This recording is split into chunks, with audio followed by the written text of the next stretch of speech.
The small human ship floated quietly in the dark space near the edge of the galaxy. Captain Jake Morrison stood on the bridge looking at the stars through the big window. He had been in space for many years, but he still loved seeing new places that no human had ever been before. "Captain, we are getting some strange readings on our screens," said Lieutenant Amy Foster from her station. She was the ship's science officer and very good at her job. "There are some big objects moving toward US from the left side." Jake walked over to look at her screen. The dots on the display were huge, much bigger than any ship humans had ever built. "How many are there?" he asked. "I count at least 50 ships, sir. Maybe more behind them," Amy replied. Her voice was getting worried. "They are really big." "Captain, the largest one is 10 times bigger than our ship." Jake felt his heart beat faster. This was what they had been looking for during their long trip into unknown space. First contact with alien life. The 50 ships seemed like a lot for a friendly hello. "Wake up everyone on the ship," Jake ordered. "Tell them to come to their stations right now. Something big is about to happen." The UES Pioneer was a small exploration ship with only 12 people on board. They had been traveling for 6 months, looking for signs of alien life. Now it looked like alien life had found them instead. Within minutes, the whole crew was at their stations. Jake looked around the bridge at his team. There was Amy at the science station, Bob Parker at the weapons controls, and Linda Gray flying the ship. These people had been with him for years, and he trusted them completely. "Captain," Bob said from his station, "those ships are really big. Our weapons would not do much good against them." "Let's hope we don't need weapons," Jake replied. This might be a peaceful meeting. The alien ships got closer and closer. Soon they could see them without using the screens. The ships were beautiful but also scary. They looked like they were made of silver and glass, with smooth curves and bright lights. The biggest ship was so large it blocked out the stars behind it. "They are trying to talk to us," Amy announced. "The computer is working on translating their language." Jake sat down in his captain's chair. "Put them on the main screen when you can." The screen flickered and then showed the inside of the alien ship. A tall creature appeared on the screen. It looked somewhat like a human, but with blue skin and 4 arms. Its eyes were large and bright yellow. It wore what looked like a military uniform covered in medals and symbols. "I am Commander Zethkar of the Velthari Empire and the Galactic Council," the alien said. The computer translated its words into English. "You are in space that belongs to us. Your primitive ship will surrender immediately." Jake stood up and walked closer to the screen. "Hello, Commander. I am Captain Jake Morrison of the human ship UES Pioneer. We come in peace. We are explorers looking for new friends in the galaxy." The alien made a sound that might have been laughing. "Friends? You are a primitive species that has just entered our space without permission. You will surrender your ship and your crew to us right now?" "I'm sorry, but I cannot do that," Jake said calmly. "I do not have the right to surrender all humans. I am just the captain of one small ship. If you want to talk to our leaders, we can arrange that." Commander Zethkar's yellow eyes got brighter, and he leaned forward. "You dare to refuse the orders of the Galactic Council? We have ruled this galaxy for thousands of years. Every species obeys us without question." "We are not from this galaxy," Jake explained. "We are from a place called Earth, very far away. We didn't know about your council. We were just exploring and hoping to make friends." "Lies," the alien commander snapped. "All species in this area of space belong to the council. You are probably rebels trying to cause trouble. We will take your ship and question your crew." Jake felt a cold feeling in his stomach. This was not going well. "Commander, please understand. We are peaceful explorers. We have no weapons that could hurt your big ships. We just want to talk." "Talking time is over," Zethkar said. "You have 1 minute to surrender, or we will take your ship by force." Jake looked at his crew. They were all watching him, waiting for his decision. He had to think fast. These aliens seemed to think that all species should obey them without question. But humans had never been good at following orders from bullies. "Amy, can you send a Message back to Earth? Jake asked quietly. Yes, sir, but it will take months to reach them, she replied. Send it anyway. Tell them what is happening here. Jake turned back to the screen. Commander, I need more time to contact my government. Surely the Great Galactic Council can wait a few hours for a proper diplomatic response. Diplomacy is for equals, Zethkar replied coldly. You are not our equals. You are primitives who need to learn their place in the galaxy.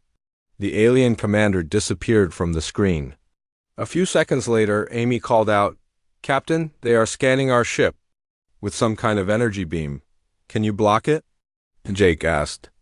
I'm trying, but their technology is much more advanced than ours, Amy said. Bob Parker spoke up from his weapons station. Captain, several small ships are moving toward us. I think they want to board us. Jake made a decision that would change everything. Linda, move us away from those boarding ships. Bob, charge up our weapons. Sir, our weapons are no match for their ships, Bob warned. I know, but we are not going to surrender without a fight, Jake said. These aliens think we are weak and scared. Let's show them what humans are really like. The Pioneer moved away from the alien boarding ships, but the alien vessels were faster. Soon they were right next to the human ship. Jake could see alien soldiers inside the boarding ships, getting ready to jump onto his ship. They are cutting through our hull, Linda reported. They will be inside in about 2 minutes. Jake grabbed his weapon and looked at his crew. Everyone, remember your training. We fight to protect our ship and our people. We fight to protect Earth. The first alien soldiers broke through the hull and entered the Pioneer. They were tall and strong, with advanced weapons and armor, but they were not expecting the humans to fight back so hard. The battle inside the ship was quick and fierce. The aliens had better weapons, but the humans fought like they were protecting their family. They used everything they could find as weapons. They set traps and fought from every corner of the ship. When the alien soldiers finally took control of the ship, half of them were injured. They had never seen anything like the way humans fought. These creatures would rather die than surrender. Commander Zethkar appeared on the screen again. His yellow eyes were full of anger. Your species has just made the biggest mistake in its history. You have attacked soldiers of the Galactic Council. This is an act of war. Jake, now a prisoner with his hands tied, looked straight at the alien commander. We didn't start this fight. We just wanted to explore and make friends. But if you want a war, you should know something about humans. What could primitives like? You possibly teach us? Zethkar asked with contempt.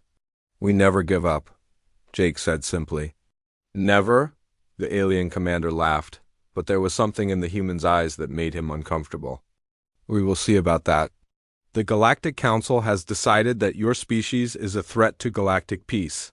We will travel to your homeworld and end this threat before it can grow. As the alien ships began their journey toward Earth, Jake sat in his prison cell and smiled. The aliens thought they were going to fight a weak and primitive species. They had no idea what they had just started. They were about to learn why humans had never been conquered by anyone. Admiral Lisa Barnes stood in the control room of the Sol Defense Command, looking at the big screen that showed the solar system. She had been waiting for news from the UES Pioneer for 3 days now, but there was still no word from Captain Morrison and his crew. Admiral, we just lost contact with the Pioneer completely, reported Commander Frank Miller from his station. Their emergency beacon stopped working about an hour ago. Lisa felt worried. Jake Morrison was one of their best captains, and his crew was experienced. If something had happened to them, it was serious. Keep trying to reach them. And start scanning deep space for any signs of what might have happened. The Sol Defense Command was built on the moon to protect Earth from any threats from space. Lisa had been in charge for 5 years, but she had never faced anything like this. The Pioneer was the first human ship to travel so far into unknown space. Admiral, called out Lieutenant Tony Walsh from the sensor station, we are getting some very strange readings from the edge of the solar system. There are objects moving toward us, but they are much bigger than any ship we have ever built. Lisa walked over to look at his screen. The dots on the display were huge, and there were many of them. How many ships are we looking at? At least 200, maybe more, Tony replied. They are still very far away, but they are moving fast. They will reach Earth in about 2 days. Lisa felt her heart sink. 200 unknown ships heading toward Earth could only mean one thing. Sound the emergency alert, contact the president immediately, and wake up every defense station in the solar system. Within minutes, alarms were ringing all over Earth. The president was called from his sleep, and military leaders around the world were told to prepare for the worst. This was the moment that humans had always feared, first contact with hostile aliens. President Carlos Martinez arrived at the White House Situation Room 1 hour later. He looked tired but determined. Around the big table sat the most important people in the world, military leaders, scientists, and government officials from every major country. What exactly are we facing? The president asked. Admiral Barnes spoke first. We have at least 200 alien ships heading toward Earth. They are much larger than anything we have ever built. We lost contact with our exploration ship Pioneer. 3 days ago, we believe the aliens captured or destroyed it. Dr. Helen Carter, the world's best expert on possible alien life, spoke next. If these aliens have traveled such a long distance to reach us, they must have very advanced technology. We need to be ready for anything. General Pete Anderson, the head of all Earth's military forces, looked grim. Our space fleet has only 47 ships, and most of them are small. If these aliens want to fight, we are in serious trouble. The president looked around the table at all the worried faces. Are we sure they are hostile? Maybe they just want to talk? Before anyone could answer, the communication officer burst into the room. Sir, we are receiving a transmission from the alien fleet. They are broadcasting on all frequencies. Put it on the main screen, the president ordered. The screen flickered and showed the same blue-skinned, 4-armed alien that had faced Captain Morrison. Commander Zethkar looked even more arrogant than before. People of Earth, the alien began. I am Commander Zethkar of the Galactic Council. Your species has committed acts of war against the Council by attacking our soldiers and refusing to surrender. You have 72 hours to surrender completely, or we will destroy your world and everyone on it. The room fell silent. Everyone stared at the screen in shock. Your primitive species will bow down to the Council like all others. Before you, Zethkar continued, you will give up your weapons, your ships, and your freedom. You will become servants of the Council. If you refuse, we will burn your cities and kill your people until you beg for mercy. The transmission ended and the screen went dark. For a long moment, nobody spoke. Finally, President Martinez stood up. How long do we have? 72 hours, Admiral Barnes replied. But sir, we cannot fight them. They have too many ships, and their technology is much more advanced than ours. So what are you saying? The president asked. That we should surrender? I'm saying we need to think about the survival of our species, the admiral replied sadly. Dr. Carter spoke up. Maybe we could negotiate with them, find out what they really want. They want us to be slaves, General Anderson said angrily. Did you hear what that alien said? They want us to give up everything that makes us human. The debate went on for hours. Some people thought they should surrender to save lives. Others thought they should fight even if they could not win. The president listened to everyone, but he did not make a decision. Then something happened that changed everything. A small communication pod was found floating near Mars. Inside was a message from Captain Morrison. This is Captain Jake Morrison. Of the UES Pioneer, the message began. I am being held prisoner on the alien command ship. I want everyone on Earth to know something important about these aliens. They have never fought a real war. The message continued, and everyone in the room listened carefully. The aliens call themselves the Galactic Council, and they have been ruling the galaxy for thousands of years. But they have never faced a species that fights back. Every other species they met either surrendered immediately or was too weak to resist. They think all species are the same, weak and easy to control. Morrison's voice became stronger. These aliens have powerful ships and weapons, but they have never had to use them in a real battle. They are used to species that give up without a fight. They don't know what to do when someone fights back. The message ended with Morrison's final words, "Don't surrender. They are not as strong as they think they are. Show them what humans can do." The room was quiet again, but this time it was different. Everyone was thinking about what Morrison had said. Dr. Carter was the first to speak. If Captain Morrison is right, then these aliens might not be as dangerous as they seem. They might be bullies who are used to getting their way without a real fight. General Anderson nodded. Our ships are smaller, but our people know how to fight. We have been fighting wars for thousands of years. These aliens might have better technology, but they don't have our experience. Admiral Barnes looked thoughtful. Our ships are built for war. Their ships are built to scare people into surrendering. There might be a difference. President Martinez walked to the window and looked out at the night sky. Somewhere up there, an alien fleet was coming to destroy or enslave his world. But somewhere up there, a brave human captain was telling them not to give up. "I have made my decision," the president said, turning back to face everyone. "We will not surrender. We will fight for our freedom, our world, and our future." Some people in the room looked scared, but others looked determined. "Are you sure about this?" Admiral Barnes asked. "We might all die." "We might die if we fight," the president replied. "But we will definitely lose everything that makes us human if we surrender.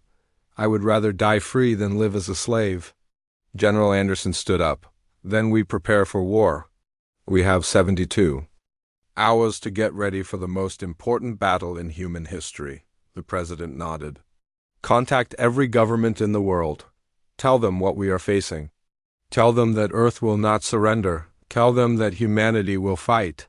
As the meeting ended and people rushed to prepare for the coming battle, President Martinez stayed behind to look at the stars one more time. In 3 days, those stars would be filled with alien ships trying to destroy or enslave his world, but they would also be filled with human ships defending their home. The aliens thought they were coming to crush another weak species.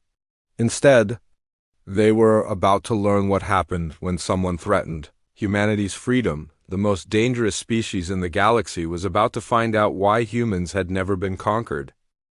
Commander Zethkar stood on the bridge of his massive ship, the Eternal Harmony, watching the small blue planet grow larger on his screen. Behind him, 500 of the most powerful warships in the galaxy moved in perfect formation. This would be the easiest conquest in Council history. "Commander, we are receiving transmissions from the planet," reported his communications officer. "They are refusing to surrender," Zethkar laughed, a sound like breaking glass. "Of course they are.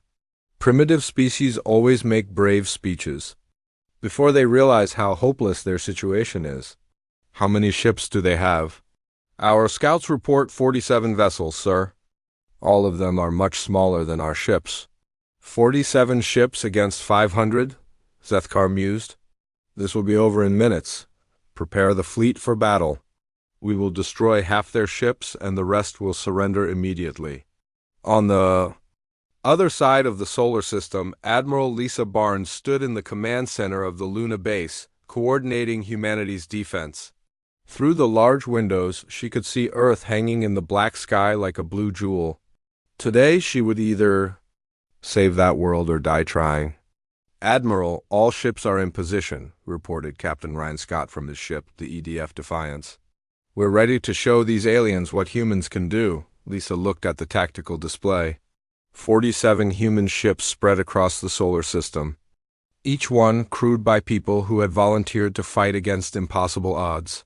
These ships were smaller than the alien vessels, but they had one thing the aliens didn't expect: crews who would never give up.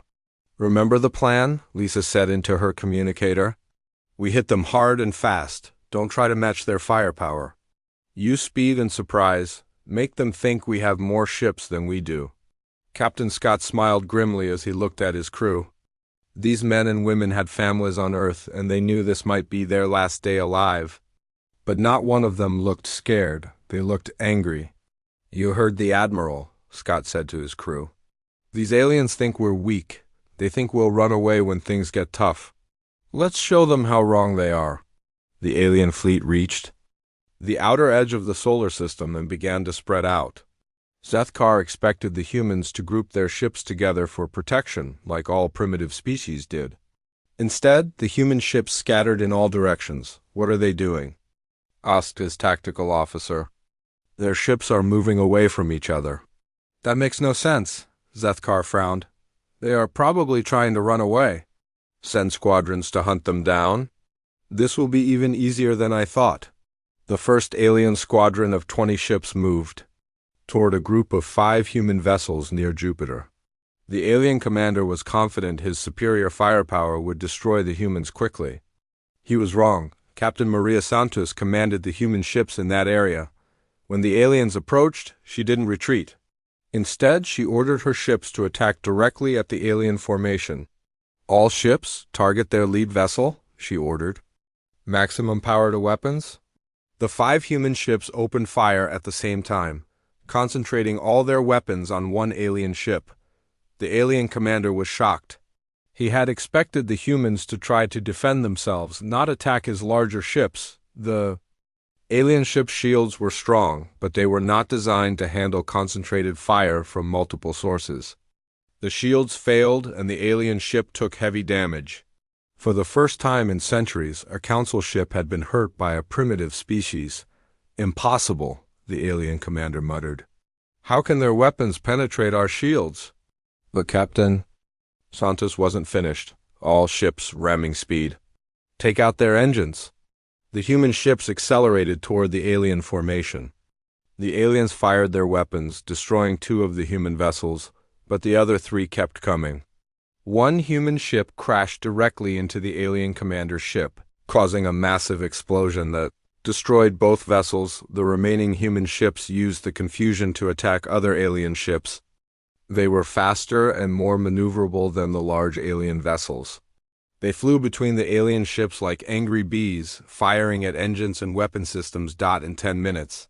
The alien squadron had lost 6 ships and the rest were damaged. The humans had lost 4 ships. But they had proven something important. Alien ships could be destroyed all across the solar system. Similar battles were taking place. Human ships attacked in small groups, hitting the aliens hard and then moving to new positions. The aliens had never faced enemies who fought this way. Near Mars, Captain Scott led his ship in a desperate attack on the alien command vessel. The Eternal Harmony was 10 times larger than the Defiance. But Scott had an advantage the aliens couldn't understand. He was fighting for his home. Captain, their weapons are too strong, reported his weapons officer. Our shields are failing. Then, we don't use shields, Scott replied. Put all power to engines and weapons. We're going to ram their bridge. The bridge crew looked at their captain in shock. He was ordering them to commit suicide to stop the aliens. Sir, if we ram them, we'll all die, said his first officer. If we don't stop them, everyone on Earth dies, Scott replied. I'd rather die fighting than let my family become slaves. The Defiance accelerated toward the massive alien ship. The aliens fired everything they had at the human vessel, but Scott's ship kept coming. The human ship was damaged and on fire, but it didn't stop. All crew to escape pods, Scott ordered. I'll take her in alone. No, sir, his first officer replied. We stay with the ship, we stay with you.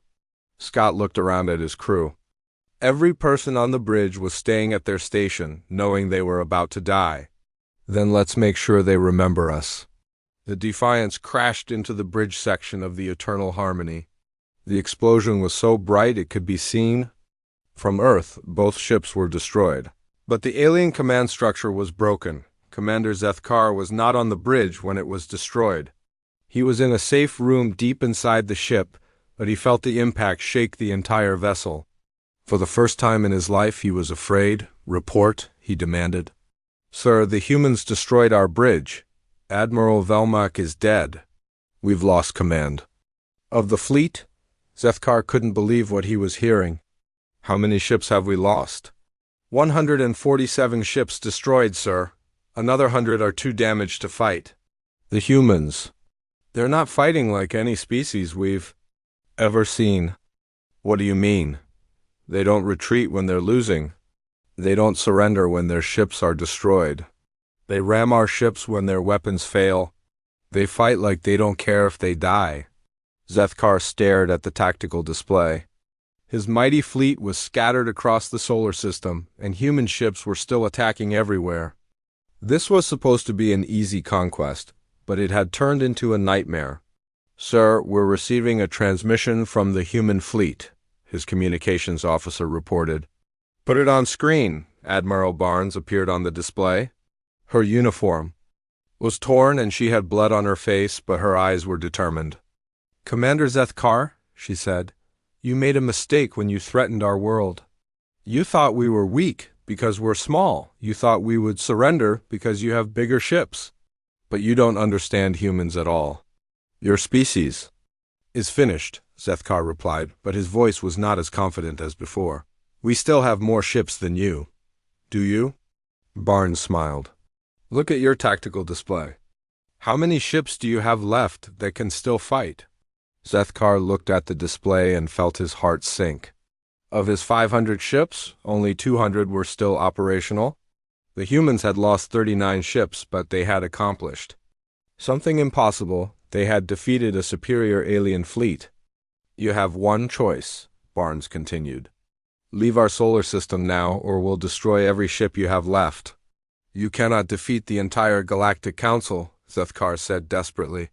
"We rule thousands of worlds. We have millions of ships." "Then you better tell them what happened here today," Barnes replied. "Tell them that humans don't surrender. Tell them that we fight for our freedom no matter what the cost. And tell them that if they want to destroy Earth, they'd better bring a lot more ships." The transmission ended and Zethkar stared at the empty screen. Around him, his officers waited for orders. The Great Galactic Council fleet had been defeated by a primitive species that refused to follow the rules of civilized warfare. "Sir, what are your orders?" asked his tactical officer. Zethkar looked at the blue planet on his screen. Somewhere down there, billions of humans were celebrating their victory. They had no idea that they had just declared war on the most powerful empire in the galaxy. "Signal the fleet," he said quietly. "We're withdrawing." "Sir, the council will want to know what happened here." "Tell them," Zethkar replied, "that we found something we've never encountered before. Tell them we found a species that fights back." As the surviving alien ships limped away from the solar system, humans on Earth watched from the surface. They had won the first battle, but everyone knew this was just the beginning. The aliens would return with more ships and better plans, but humanity had learned something important too. They could fight aliens and win. They were not helpless against superior technology. They had something the aliens didn't understand: the will to fight for their freedom no matter what the cost. The war for humanity's survival had begun. The news of humanity's victory against the alien fleet spread across the galaxy faster than anyone expected. On 1,000 different worlds, enslaved species whispered about the humans who had fought back and won. For the first time in centuries, there was hope that the Galactic Council could be defeated on Earth. President Martinez stood in the ruins of the White House Situation Room, which had been damaged during the battle. Emergency lights flickered overhead as he met with his advisors. The victory celebration had lasted only a few hours before reality set in. "How long do we have before they come back?" the president asked. Admiral Barnes, her arm in a sling from the battle, looked at the intelligence reports. "Our best guess is 6 months to a year. The aliens will need time to build a bigger fleet and plan a new attack." "They'll come back with everything they have," General Anderson added. "We surprised them once, but they won't make the same mistake again." Dr. Carter spoke up from her seat at the table. "The aliens sent a message to their homeworlds about what happened here. Our communication experts intercepted some of it. They're calling us the most dangerous species they've ever encountered." President Martinez nodded grimly. "Then we need to be ready for them. What do you recommend?" "We need to spread out," Admiral Barnes said. "If all humans stay on Earth, the aliens can destroy us with one big attack. We need to colonize other worlds as fast as possible." "Operation Exodus," the president said quietly. "We talked about this before. How quickly can we do it?" General Anderson pulled up a holographic display showing the nearby star systems. "We have the technology to build colony ships. The problem is time. Building enough ships to move millions of people will take years. Then we don't move millions," Dr. Carter said. "We move thousands, small groups to many different worlds. Each group takes everything they need to build a new human settlement. That's incredibly dangerous," Admiral Barnes warned. "These people will be on their own, with no way to get help from Earth. It's more dangerous to stay here and wait for the aliens to come back," the president replied. "At least if we spread out, some humans will survive even if Earth is destroyed." Within weeks, the largest construction project in human history began. Shipyards that had been building warships were converted to build colony ships. Every available resource was used to create vessels that could carry people and supplies to distant worlds. The first colony ship, called the New Hope, was ready to launch in 3 months. Captain Jenny Walsh, a veteran of the battle against the aliens, volunteered to lead the first group of colonists. "Where are we going?" asked Dr. Paul Chun, the mission's science officer. "A system called Kepler 442, Captain Walsh replied. "It's got a planet that should be able to support human life. It's far enough away that the aliens might not find us for a long time." The New Hope launched on a Tuesday morning, carrying 500 colonists and everything they needed to start a new world. As Earth grew smaller behind them, the colonists knew they might never see their home planet again, but they also knew they were carrying something more important than just themselves. They were carrying the future of humanity. Over the next 6 months, 47 colony ships left Earth, each heading to a different star system. Some ships carried families who wanted to start new lives. Others carried scientists and engineers who would build the technology needed to fight the aliens. A few carried soldiers who would prepare defenses for the coming war. The aliens tried to track down the human colonies, but they faced a problem they had never encountered before. Unlike other species, humans didn't just hide when they were threatened. They fought back from every world they settled. The first alien scout ship to find a human colony was near the Tau Ceti system. The aliens expected to find a small, defenseless settlement.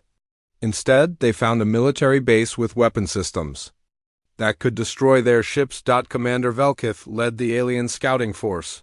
He had fought in many battles for the Council, but he had never seen anything like this. How did they build defenses so quickly, he wondered. "The humans work very fast," his tactical officer replied. "They seem to know we're coming." The human settlement on Tau Ceti was led by Colonel Danny Rivers, a former Earth military officer.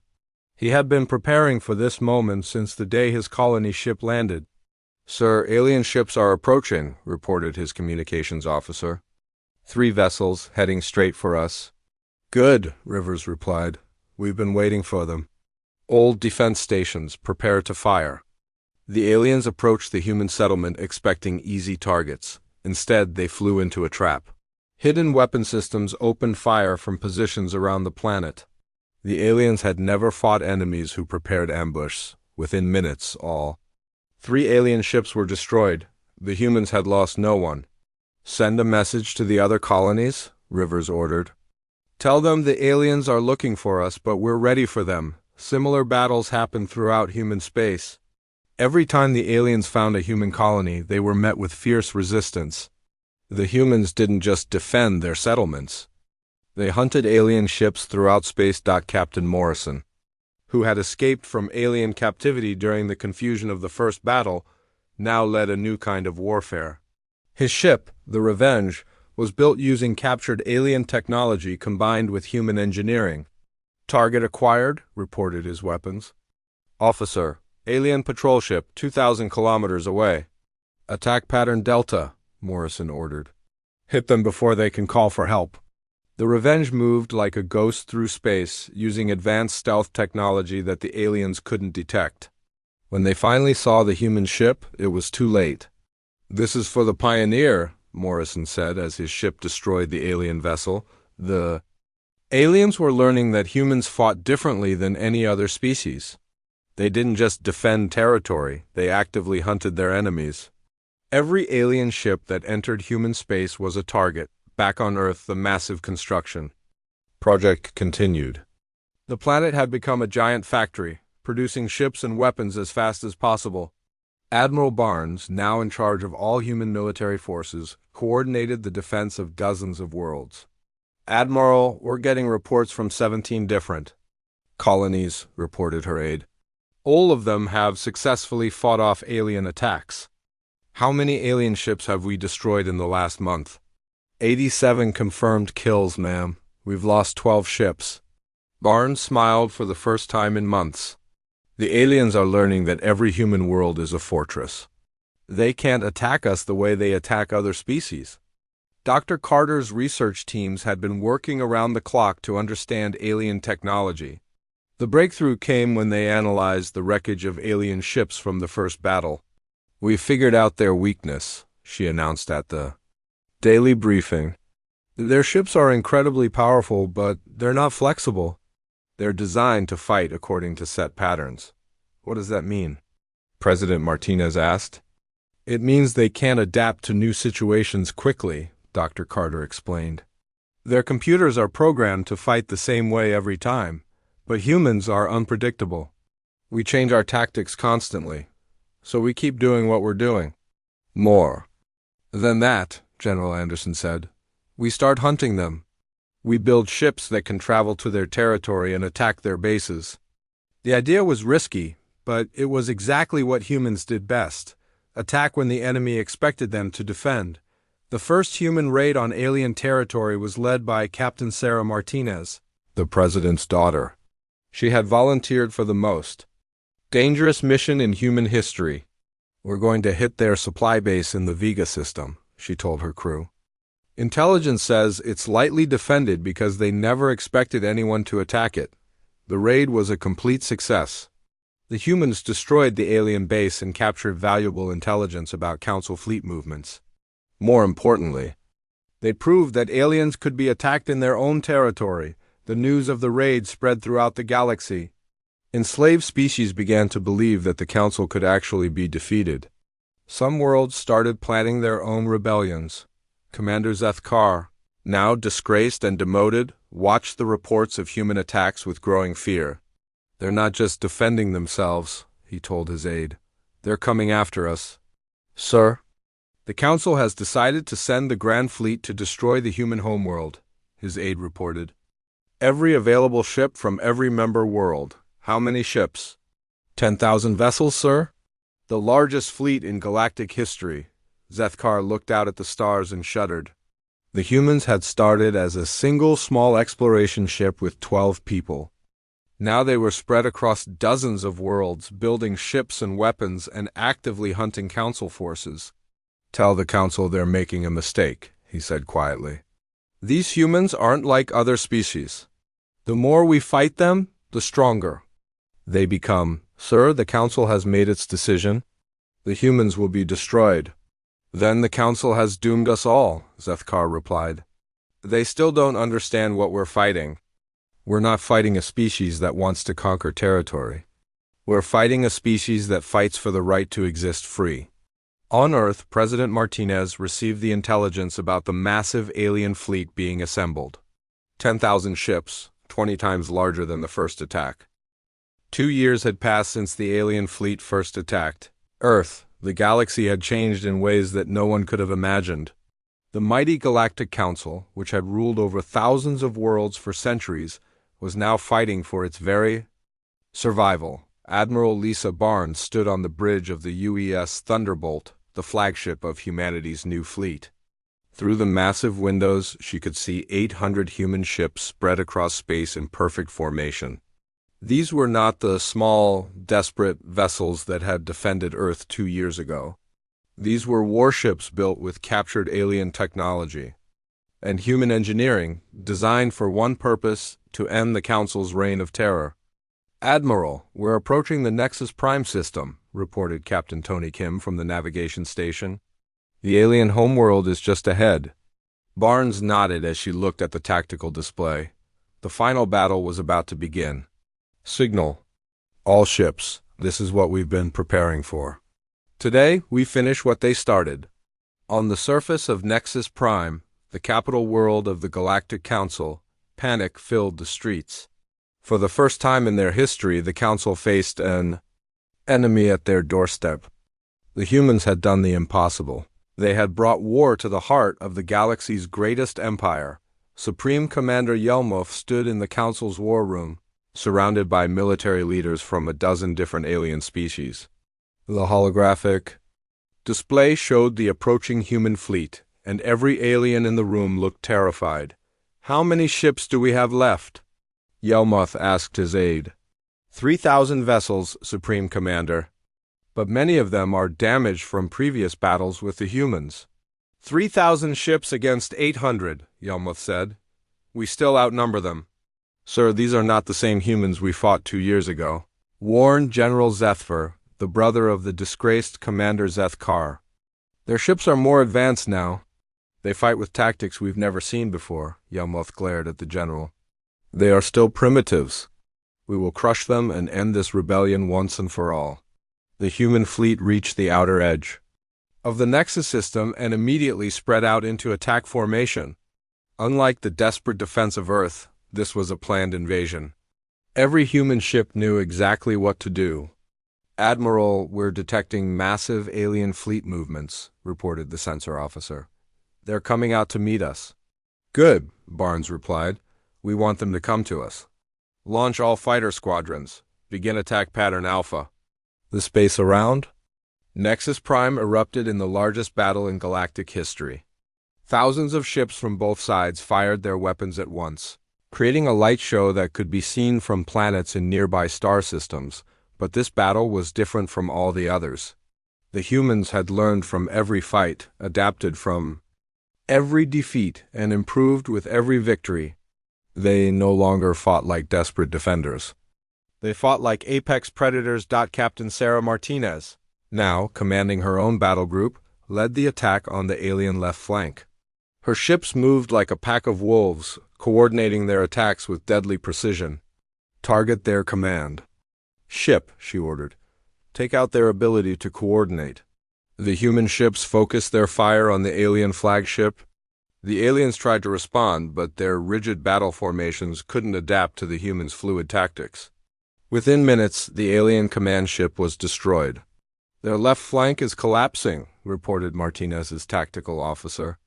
The aliens are retreating. Don't let them regroup, Martinez replied.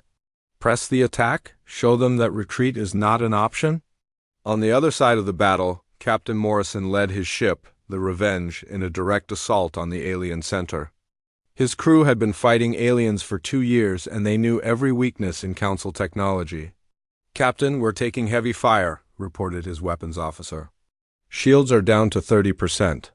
Then we don't use shields, Morrison replied. Calmly, all power to weapons and engines. We're going through their line.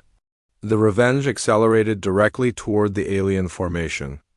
The aliens fired everything they had at the human ship, but Morrison's crew had learned to fight damaged ships. They used their speed and maneuverability to avoid the worst of the alien fire. Ram that command ship, Morrison ordered. Same tactic that worked at Earth. But this time, the human ship didn't need to sacrifice itself. At the last second, Morrison ordered his ship to veer away, firing all weapons directly into the alien ship's bridge. The alien vessel exploded, and the human ship flew through the debris unharmed. That's for Captain Jake Morrison and the crew of the Pioneer, Morrison said quietly. The battle raged for 6 hours. The aliens fought with desperation, knowing that defeat meant the end of their empire. But the humans fought with something more powerful, the knowledge that they were fighting for the freedom of the entire galaxy. As the alien fleet began to collapse, Supreme Commander Yelmoth made a desperate decision. He ordered his remaining ships to retreat to the planet's surface and make a final stand. We'll fight them on the ground, he told his commanders. They can't use their ships against us there. But the aliens had made another mistake. They still didn't understand how. Humans fought. When human ships couldn't be used, humans found other ways to win, Admiral Barnes ordered the deployment of ground forces. Thousands of human soldiers landed on Nexus Prime, armed with weapons that combined alien technology with human tactics. Colonel Danny Rivers, who had defended the first human colony, now led the assault on the alien capital city. His soldiers moved through the streets like ghosts, using guerrilla tactics that the aliens had never encountered. "Remember," Rivers told his troops, "we're not here to conquer. We're here to liberate. Every enslaved species on this planet is a potential ally." The colonel was right. As human forces moved through the city, they were joined by members of dozens of species that had been enslaved by the Council. For the first time in centuries, these beings had hoped that their freedom was possible. The final battle took place in the Council's Great Hall, where the alien leaders had ruled the galaxy for 1,000 years. Supreme Commander Yelmoth made his last stand there. Surrounded by his personal guard, Captain Morrison led the human assault team into the hall.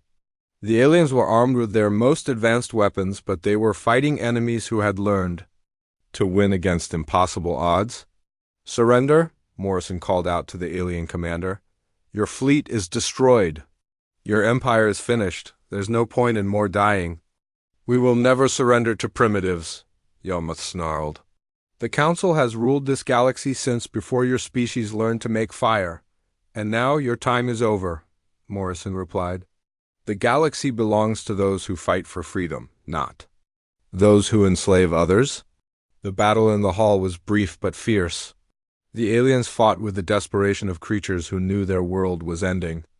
But the humans fought with the confidence of beings who had already won. When the fighting stopped, Supreme Commander Yelmoth lay wounded on the floor of the hall. Morrison stood over him, his weapon pointed at the alien's head. "You wanted to know what makes humans dangerous?" Morrison said. "We remember every kindness shown to us, and we never forget those who try to destroy us. You declared war on us because you thought we were weak. Now you know the truth." "What truth?" Yelmoth gasped. "That you just declared war on the most deadly species alive." Morrison lowered his weapon. "But we're not like you. We don't kill prisoners. You're going to live to see what the galaxy looks like when free beings run it instead of tyrants." The news of the Council's defeat spread across the galaxy within hours. On thousands of worlds, enslaved species rose up against their oppressors. The empire that had ruled for centuries collapsed in a matter of days. President Martinez, now the leader of the Galactic Federation of Free Worlds, addressed the galaxy from the former council chambers. "Today marks the end of an age of tyranny, and the beginning of an age of freedom," he said. "The Galactic Council is finished, but we are not here to replace one empire with another. We are here to ensure that no species will ever again be enslaved by those who claim to be superior." The human fleet that had conquered the galaxy now became its protectors. Human ships patrolled space not as conquerors but as guardians of freedom. The species that had once seemed so primitive now led a galaxy-wide alliance dedicated to protecting the weak. On Earth, children learned about the day when humanity first ventured into space and accidentally started a war that changed the galaxy forever.